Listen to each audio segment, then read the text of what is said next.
लोगों को सुनने का आप लोगों ने हौसला कायम किया मेरा।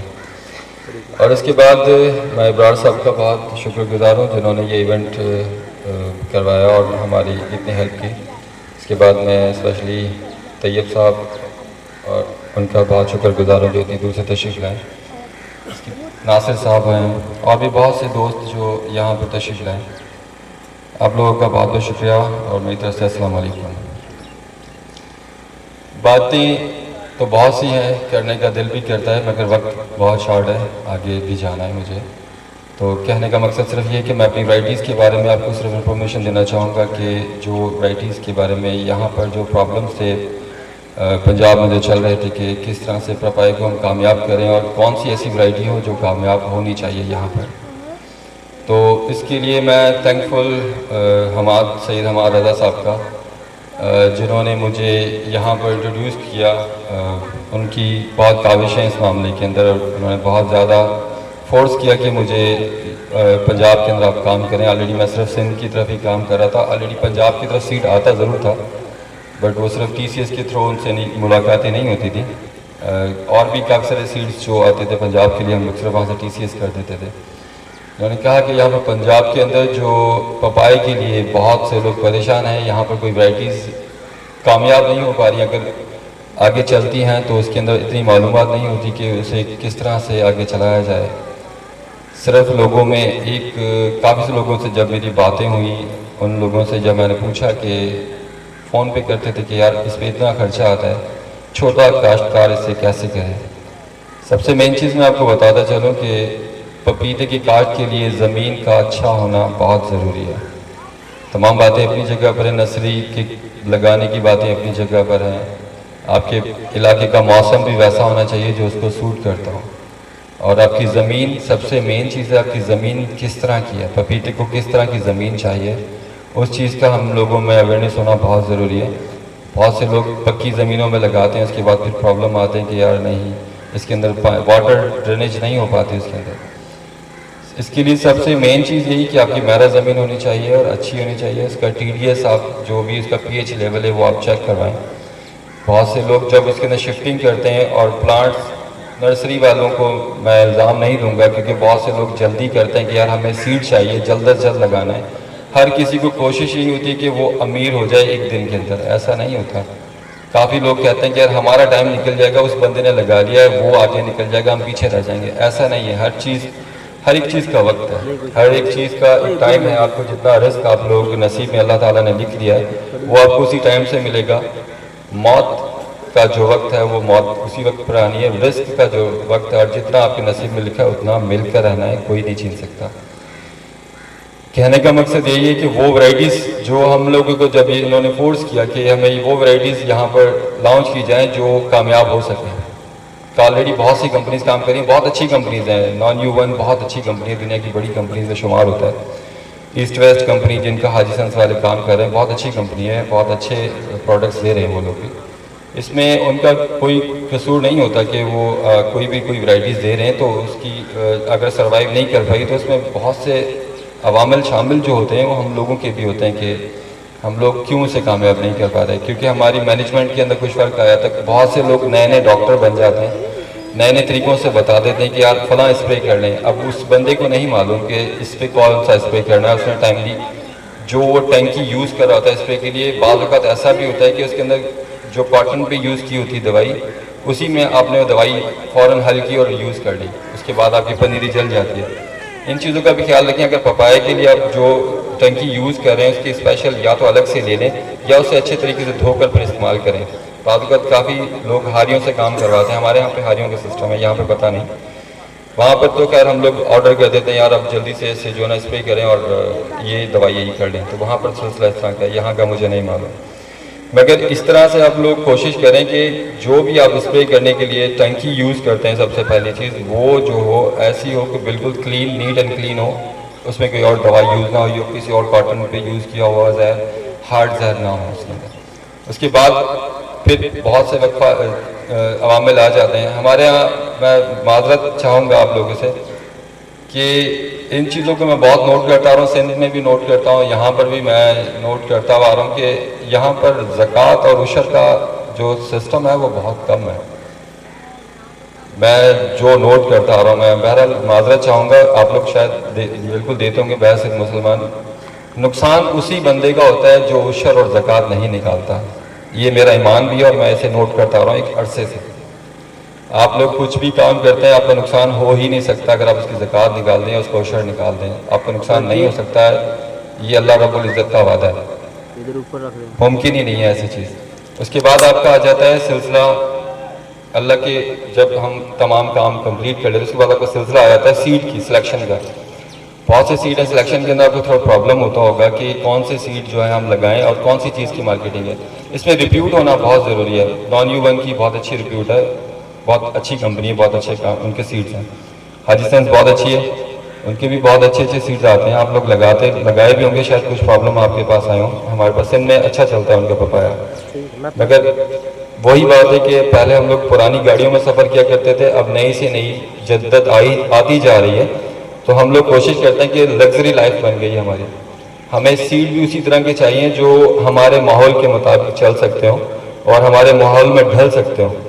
इतनी रेजिस्टेंस वैराइटीज़ हमें चाहिए जो हमारे माहौल को रेजिस्ट कर सकते हो। तो पहले हम लोगों ने जब लॉन्च किया सुप्रीम, उसके बाद फिर हमने लॉन्च किया सुप्रीम प्लस। लोगों ने, बहुत से लोगों ने इसके ऊपर नेगेटिव पॉइंट्स भी किए, हमें बहुत डिसहार्ट भी किया। बहरहाल कुछ टाइम तो मैंने रोक दिया था काम, मैंने कहा मैंने नहीं करना। तो फिर हमारे साहब ने फिर मेरी हिम्मत बंधाई कि यार ये लोग इस तरह नहीं करने देंगे, आप आएँ। क्योंकि मुझे इस चीज़ पे इतना भरोसा था। अल्हम्दुलिल्लाह अल्लाह की ज़ात पे भरोसा है कि अभी गलत चीज़ ना देने की कोशिश की है, ना करते हैं। 25 साल से मैं ये काम कर रहा हूँ। 12 साल से मैं पपाया, खुद फार्मर भी हूँ मैं। 12 साल से मैं पपाया खुद काश्त कर रहा हूँ और इसलिए तजुर्बे भी करता रहता हूँ मुख्तलिफ वैराइटीज़ के। अब भी मेरे पास तकरीबन कोई 23 के करीब वैराइटीज़ लगी हुई हैं फार्म पर और उन पर काम चल रहा है। जो अच्छी निकलती है वो हम लोग निकाल लेते हैं मार्केट के लिए, बाकी जो नहीं अच्छी होती उन्हें आउट कर देते हैं। कहने का मकसद सिर्फ यही है कि हम लोग ने जब वैराइटीज़ को लॉन्च किया तो फिर यहाँ पर एक ट्रेंड चला कि इसके ऊपर जो रेजिस्टेंस क्या पावर है, किस तरह की वैरायटी है। हमारी जो वैराइटीज़ हैं उसके अंदर जो सुप्रीम प्लस है उसकी मैं आपको कुछ खसूसियात बताता चलूँ। सुप्रीम जो है वो रेड लेडी टाइप की वैरायटी है, वो R5 कैटेगरी के अंदर है। R5 का मकसद 5 किस्म के रेजिस्टेंस हैं इसके अंदर। मौसम के खिलाफ की रेजिस्टेंस हो गई, TYLC की रेजिस्टेंस हो गई, फंगस के खिलाफ रेजिस्टेंस हो गई इसके अंदर। ये तमाम चीज़ें ये रेजिस्टेंस वैराइटीज़ की पावर्स होते हैं। इसके बाद फिर हमें कुछ वक्त गुजरा, मेरे पास फार्म पर एक वैरायटी थी। मैं मुसलसल कुछ दोस्त साथ में थे, पंजाब के ही थे, उन्हें मुतारफ़ करवाता रहा वीडियो के क्लिप के थ्रू कि यार ये वैरायटी जो है मेरे पास एक लगी हुई है और ये वैरायटी मैं चाहता हूँ कि पंजाब में लॉन्च करूँ। बहुत हैवी वैरायटी थी, बहुत कॉस्टली थी, सिंपल सी बात, महंगी बहुत थी। तो दिल भी नहीं करता था कि यार इतनी महंगी वैरायटी को दें कैसे। लोग इस चीज़ के ऊपर बाद में ये कहेंगे यार इतनी महंगी वैरायटी लगाएगा कौन। असल में वैराइटीज़ को जब मैंने इन्हें तस्वीरें शेयर की तो बहुत से लोगों ने उसके ऊपर कमेंट करना शुरू किए कि यार ये वैरायटी हमें चाहिए। तो मैंने इन्हें कहा कि यार वो हमारे साहब ने मुझे कहा कि यार ये वैरायटी अब दें। मैंने कहा यार इतनी जल्दी नहीं दूंगा, अभी इन प्रोसेस है, ऐसे जब कंप्लीट हो जाएगी उसके बाद हम इसे लॉन्च कर पाएंगे। वो वैरायटी थी फ्यूचर वैरायटी, कंपनी उसको कहती है। US से मीन समझ लें कि इसराइल और US इन दोनों कंट्रीज़ के इश्तराक से तैयार की हुई वैरायटी है ये। असल तो इनकी जो ज़्यादा कोशिश तो इसराइल वालों के पास ही ज़्यादा वो लोग करते हैं, रिसर्च में वो ही आ गए। तो वहाँ से हम लोगों ने जब ये कलेक्ट किया था तो ये हुआ था कि हम लोगों ने एक ट्राई के तौर पे किया था कि यार ये देखें वैरायटी किस तरह की है। जब हमने वो वैरायटी लगाई उन तमाम वैरायटीज़ के मुकाबले में, तो वहाँ पर हमने ना इसे पानी का कुछ ध्यान दिया, ना इस पर कोई स्प्रे वगैरह कुछ किए, सिर्फ ये देखना चाहते कि इसमें रेजिस्टेंस पावर कितने हैं। और अल्हम्दुलिल्लाह इसने तमाम परफॉर्मेंस दिखाई।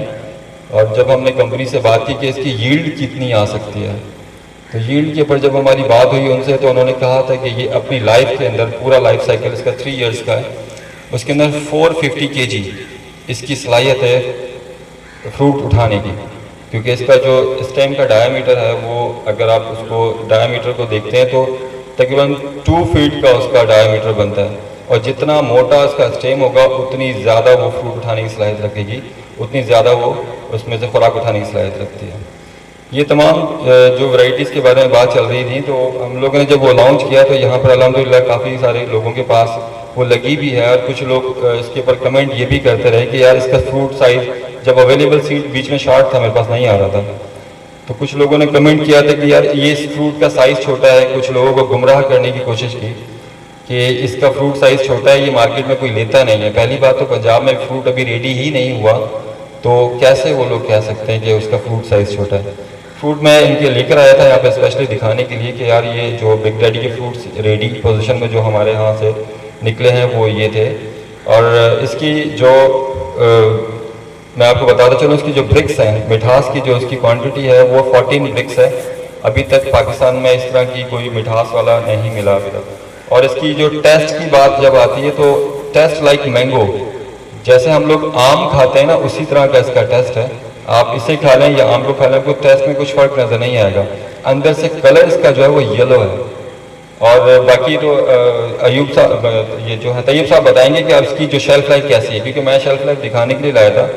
बहुत सी बातें ऐसी भी हुई कि शेल्फ़ लाइफ इसकी नहीं है। बहुत से लोगों ने ये कहा कि यार इसकी जो शेल्फ़ लाइफ है वो वैसी नहीं है जैसी दूसरे आते हैं जो सीड्स, उनकी शेल्फ़ लाइफ दिखाने के लिए आते 6 दिन इसे हो चुके हैं। 15 दिन की इसकी शेल्फ़ लाइफ होती है। शेल्फ़ लाइफ वही फ्रूट मार्केट में ज़्यादा कामयाब होता है जिसकी शेल्फ़ लाइफ अच्छी हो और उसका शेप अच्छा हो।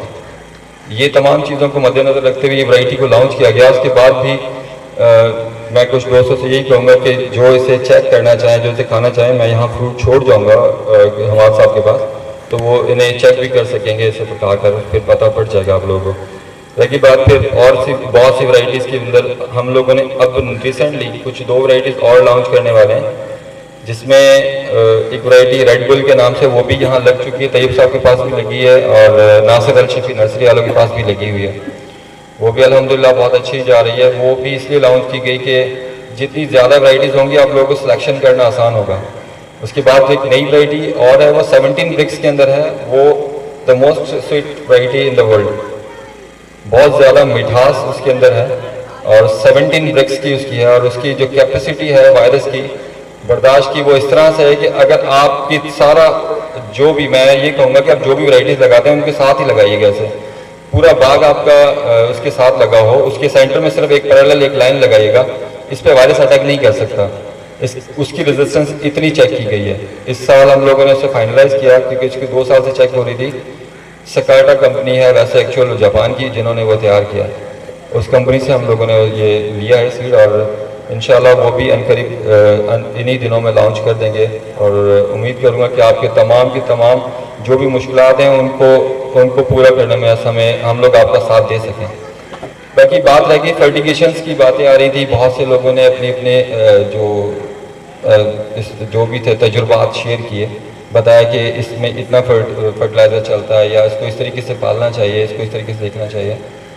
सिंपल सी बात है भाई, मैं आप लोगों को एक कुलिया समझा के चला जाऊंगा, यहाँ पे लिख कर दे जाऊंगा। ब्रार साहब होंगे, काफ़ी दोस्तों को मैं चाहूँगा कि वो लिख कर दे दें, क्योंकि ऐसे डिटेल में समझाने में बहुत ज़्यादा टाइम चाहिए उसे।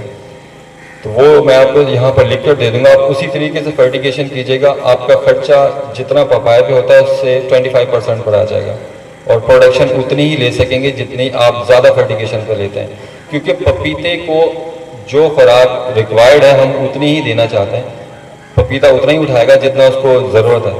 पपीता एक्स्ट्रा आप अगर उसके मुंह में 4 या 5 चम्मच डाल दें तो वो नहीं उठाएगा, ज़ाया कर देगा, एवोपरेट हो जाती है, वो वहीं पे ख़त्म हो जाती है जो हम लोग यूज़ करते हैं। बाद का उसको कल्टीवेट करते हैं तो दूसरी फसल में वो लग रही होती है, फसल में जो भी आप जो फर्टिगेशन कर रहे होते हैं। तो वो जो मैं आपको कुछ चीज़ें यहाँ पर लिख कर दे जाऊँगा वो तमाम के तमाम तकसीम कर लीजिएगा। अपनी ज़मीन के हिसाब से यूज़ कीजिएगा, क्योंकि यहाँ पर DAP का बहुत ज़्यादा यूज़ किया जाता है। DAP जो है वो पार्टिकल्स को बाउंड करती है, ज़मीन के नीचे एक लेयर बनाती है लाइक RCC टाइप की। उसके बाद आने वाले वक्तों के अंदर आपकी ज़मीनों में जो पहले एक DAP डल रही थी, नेक्स्ट टाइम पे आप 2 DAP डालते हैं, उसके बाद आप 3 डालते हैं, फिर 4 डालते हैं। ये वो अपनी ज़रूरत बढ़ाती जाती है, एक हेरोइन की तरह है ये आप अगर किसी एग्रीकल्चर वाले से पता करेंगे, अगर यहाँ पे गाइड करने वाला कोई हो तो वो आपको बताएगा कि DAP का नुकसान कितना है। फ़ायदा ना देखें कि फ़ौरन हमें ये चाहिए होता कि फ़ौरन ये रूट जो उसकी ग्रोथ हो जाए, ऐसा नहीं होता। DAP नीचे एक मखसूस जगह पर जाके अपना लेयर बनाना शुरू करती है, पार्टिकल्स को बाउंड करती है और वो नुकसान करना शुरू करती है ज़मीन के लिए। बाद में हमें फिर प्रॉब्लम होता है दूसरी फसलों के लिए। और साथ में आहिस्ता आहिस्ता वो ज़मीन के अंदर जो कलर की जो हमारे पास होता है, जिसे हम कलर कहते हैं, वो उभरना शुरू हो जाता है, ज़मीनें डेड होना शुरू हो जाती हैं। तो बराए मेहरबानी उतना ही यूज़ करें जितनी इसकी रिक्वायर्ड है। उसका मैं तरीक़ाकार आपको बता दूंगा, उसको तोड़ने का भी तरीक़ाकार आपको बता दूंगा, उसको उसी तरीके से यूज़ करेंगे, इंशाल्लाह आप लोगों को बेहतरी होगी। उम्मीद करता हूँ अगर कोई क्वेश्चन करना चाहे किसी भी बारे में तो आप मैं हाजिर हूँ।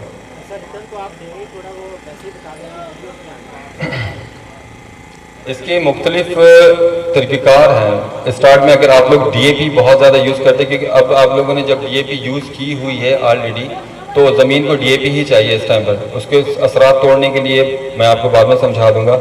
आपने 1 एकड़ के लिए, जब आपका पौधा 1.5 फुट की हाइट पर चला जाता है, तो आपने 1 एकड़ के लिए 3 एप्लीकेशन मुसलसल रखनी है। स्टार्ट के अंदर 15 kg DAP फ्लड करनी है। अब वो कौन सी कंपनी की फ्लड करनी है वो आप देख लीजिएगा, जो हल हो जाती है, शायद फातिमा वालों की आती है, कोई आती हो, वो लेनी है। और अब 5 kg पोटाश आपने उसके साथ लेना है और 3 लीटर जिंक लेना है। आपने हर पानी के साथ 3 एप्लीकेशन ये करनी है। फिर आपने इसको चेंज करना है। दूसरे पानी, जब 3 पानी आपसे कंप्लीट हो जाए उसके बाद आपने वो एप्लीकेशन बंद करनी है। फिर आपने जो सेकंड पानी लगेगा उसमें 15 किलो आपने यूरिया लेना है, 8 kg पोटाश लेनी है। पोटाश को आपने आखिर तक नहीं छोड़ना, क्योंकि पोटाश वो लेनी है जिसके अंदर 52% पोटाश हो और 47% सल्फर। वो तैयब साहब आपको बता देंगे, ये लोग जहाँ से लेते हैं उसके अंदर इसी तरह का पैमाना पूरा कंप्लीट इम्पोर्टेड आती हैं, वो ले लेंगे। सस्ती भी पड़ेगी, 2800 या 3000 का बैग पड़ता है। FMC की यूज़ करेंगे वो आपको बहुत कॉस्टली पड़ेंगी। सेम वही चीज़ें होती हैं, सिर्फ कपड़े चेंज हो जाते हैं। तो आप उसको 3 एप्लीकेशन आपने फिर वो करनी है। फिर आपने रिपीट वही एप्लीकेशन को लेके आना है जो आपने शुरू में चलानी है।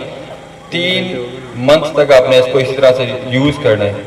उसके बाद फिर आपने उसकी एप्लीकेशन को चेंज कर देना है, नाइट्रोफास के ऊपर आ जाना है। जब आपने देखा कि इसके नाइट्रोफास के साथ आपने फिर पोटाश और जिंक का इस्तेमाल करना है। नाइट्रोफास भी आपने 10 kg यूज़ करनी है, पोटाश आपने वही 5 kg का रेशो रखना है। 3 लीटर जिंक चिलेटेड होना चाहिए, ना कि दानेदार, क्योंकि दानेदार के साथ रिएक्शन करती है नाइट्रोफास जो भी है। तो चिलेटेड जिंक जो होता है वो उसको आगे मूव करने में काम। जिंक का काम वही होता है, ड्राइवर का काम होता है, जो खुराक पड़ी होती है उसे उठाकर पौधे तक पहुंचा देता है। जो रूट्स कमज़ोर होती हैं उन्हें एक्टिव करता है, उन्हीं के ज़रिए खुराक रवाना करता है जहाँ जहाँ से ज़रूरत होती है। ये इसका एप्लीकेशन है।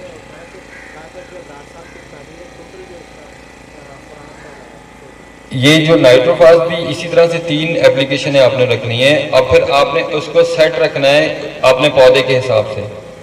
सिंपल सी बात ये कि जहाँ पर आपकी ज़मीन अल्कलाइन टाइप की होगी वहाँ पर आप DAP ज़्यादा यूज़ नहीं कर सकते, वहाँ पर नुकसान होगा। तो वहाँ पे आप अल्टरनेट कर देंगे, चेंज करके उसे नाइट्रोफास के अंदर, अगर वो DAP इसको कबूल नहीं कर रही तो वहाँ पर नाइट्रोफास ले लेंगे। एक एप्लीकेशन के बाद फिर आपने इसको चेंज करना है अमोनियम सल्फेट पर या अमोनियम नाइट्रेट पर। रखनी है आपने वही 10 से 15 किलो है, चाहे उसकी हाइट कितनी हो जाए, चाहे वो फ्रूट कितना उठा ले, आपने कोई ज़्यादा नहीं करना। उसकी रिक्वायरमेंट है, हर पौधे की जो रिक्वायरमेंट है वो सिर्फ 2 ग्राम की होती है। 2 ग्राम उसको पोटाश चाहिए होती है, 2 ग्राम उसको नाइट्रोजन चाहिए होती है और 2 ग्राम उसको अदर न्यूट्रिएंट्स चाहिए होते हैं। उतना ही उठाता है जो हम लोगों ने, जब मैं अभी गया था वहाँ पे ताइवान, तो वहाँ पर इसी मौजू पे बात चल रही थी। तो वो लोग एक पूछ रहे, मैंने उनसे पूछा कि उसकी रिक्वायरमेंट कितनी है, तो उन्होंने मुझे फिर एक खुलिया बना कर दिया था। उसमें ही कहा था हर खुराक में जब भी पानी आप देते हैं उनकी रिक्वायरमेंट सिर्फ 2 ग्राम की होती है, इससे ज़्यादा नहीं होती है। हम लोग 10-10 या 20-20 बोरी डालकर उसे उतना आगे नहीं बढ़ा सकते। जो उसका तरीक़ाकार है, जो उसका जितना कुदरती बढ़ने का अमल है वो वैसा रहे, ज़्यादा बेहतर रहता है। जब हम उसको जो भी मौसमी तरीके से ज़्यादा तेज़ी से ग्रोथ देते हैं तो उसके बाद उसमें प्रॉब्लम आते हैं, पत्तों का इकट्ठा हो जाना, जड़ों का जब फोल्ड होती है नीचे से, जड़ें खुराक उठाना बंद करती हैं।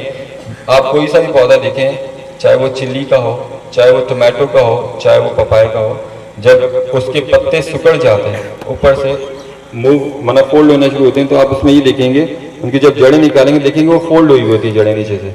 चेक करना, आप ये तजुर्बा करके देख लीजिएगा।